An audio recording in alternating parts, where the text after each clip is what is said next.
ऐ अल्लाह हमारी परेशानियों को दूर कर दे। ऐ अल्लाह जो बीमार हैं उन्हें शिफाए कामला अता फरमा। ऐ अल्लाह जो कर्ज के बोझ तले दबे हुए हैं उनका कर्ज जल्द से जल्द अदा कर दे। ऐ रब्बुल इज्जत शैतान से हमें हिफाजत फरमा। ऐ अल्लाह इस्लाम के दुश्मनों को हिदायत अता फरमा। ऐ अल्लाह हलाल रिज्क कमाने की तौफीक अता फरमा।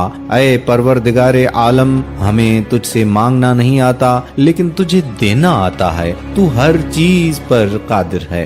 ऐ अल्लाह जो मांगा वो भी अता फरमा और जो मांगने से रह गया वो भी इनायत फरमा। हमारी दुआ अपने रहम से अपने करम से कबूल व मकबूल फरमा और जिसने ये दुआ भेजी है इसे आगे बढ़ा रहा है उसकी सारी परेशानियों तकलीफों और बीमारियों को दूर फरमा और सेहत तंदुरुस्ती अता